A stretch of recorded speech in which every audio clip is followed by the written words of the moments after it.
Dan the Wheelman here, and with me today is this. This is the all-new 2023 Porsche 911 Carrera T. Now that T is important. That makes this the more kind of lightweight, driver-oriented version of the Carrera. It's a base model Carrera, but you get the rear-wheel drive and you have a manual transmission as well. I've got this great green color. I've got this great road. I've got these great graphics down the side. I love these wheels, and I think it's going to be a fun day. So come along with me while we take the new 911 Carrera T on a drive on the Angeles Crest Highway just outside of Los Angeles.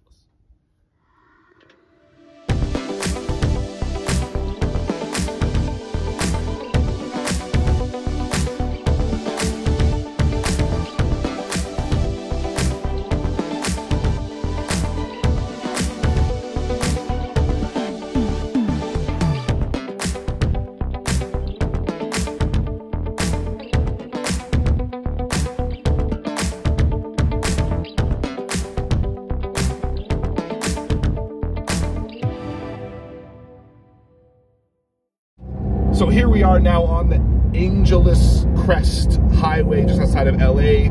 Famous driving road, tons of motorcycles come here, sports cars, everything. The perfect road for a vehicle like the 911 T, which is made to be a driver's car. Think of it as a 911 Carrera, not the S version, just a standard Carrera, which you can only get with an automatic transmission, but with a manual transmission in the case of the 911 T. That's how you get a manual in your base Carrera. You still got the 385 horsepower, 3-liter, 6-cylinder turbo motor, and you have rear-wheel steering. It's rear-wheel drive only, though, the Carrera T, which I'm a huge fan of because it just feels so light and balanced. And when you think about it, when you really think about it, how could you not have a base 911 with a manual transmission? Like, I know what's happening with manual transmissions in the world.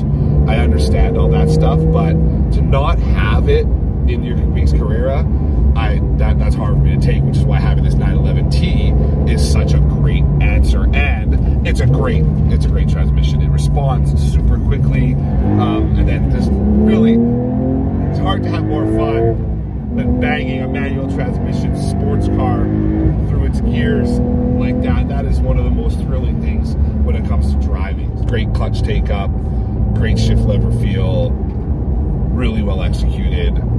There's no doubt in my mind, not a stitch of doubt, that I would get the manual. Of course I'm gonna get the manual. Wouldn't even think twice about it. I'd even have less than a whole thought about it. It'd be half a thought, and I'd already be there. That's the idea with this vehicle, is to just get as balanced as possible, save the weight by doing so. You get a 35 kilogram saving if you opt for the MT over the PDK equipped Carrera, standard Carrera. You get 35 kilogram savings. That's a lot, as you hear me do a rev match downshift there.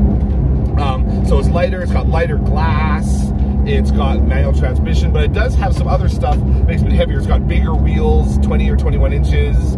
It's got a heavier exhaust system, but it's black and titanium and very cool looking. But all that still contributes to less weight over a standard 911 Carrera. And on this road here, this is a lot of fun. That comes as no surprise. You just get the feeling it's a turbocharged motor, but it doesn't sound that much like a turbocharged motor. As you listen, I've got the exhaust on loud mode now, which is just fine. Hope you can hear me okay. But it doesn't sound too turbocharged. It sounds somewhat old school Porsche, naturally aspirated, and it doesn't respond in a turbo laggy way either. It's a very, very responsive turbocharger that takes very little time to spool up, and they've got all sorts of trick piping and computer work done to make sure that turbo stays on boil as much as possible. So you've really got power on tap whenever you need it in the Carrera T. The Carrera T historically has always been that. It was first around in 1968. They won rallies with it, most notably the Monte Carlo Rally. It was all about being a driver's car with less creature comforts but more performance. And so when they rebirthed this as the 991.2 911 back in 2017 thereabouts, if I'm wrong, I'll change it on the screen here in just a minute.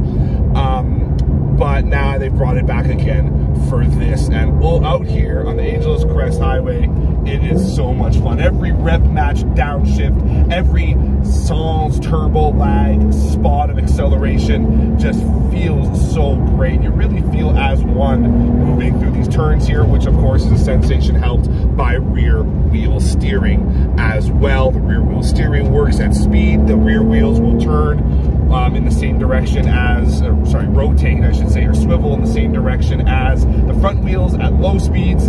They don't, to reduce your turning radius in tight parking situations, which is pretty cool stuff. But here, it's all about adding stability. Not that you need much more. I mean, the rear tires are steamroller width. I don't have the exact measurements here, but they're in around 325, I think, at the rear.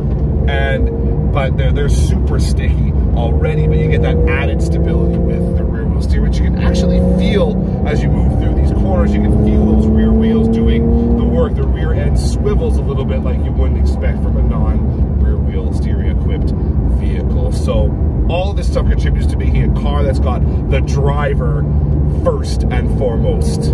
And for a person like me, and for many people that buy Porsches, that's right on. Which is why I like the 911T. I think it's a really, when I sampled the Boxster and Cayman T's a couple of years ago, I realized that's a really cool combination. Like, we all love the GTS. Many of us have called it, including myself, kind of the sweet spot in the various lineups in which it exists, which in Porsche world is now all of them. But they're expensive. The GTS cars are expensive.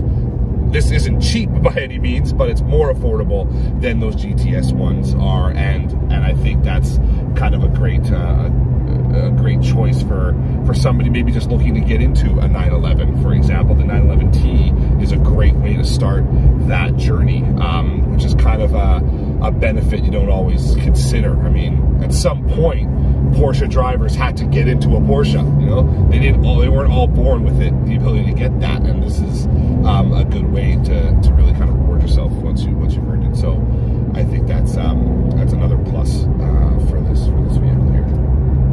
Anyway, this was a quick look at the 2023 Porsche 911 Carrera T. Hope you enjoyed the video. If you haven't already subscribed to the channel, please do. If not, no hard feelings, of course. You can follow me on Twitter at Dan the Wheelman and on Instagram at Dan the Wheelman as well. So thanks again for tuning into this video. Until next time, sayonara.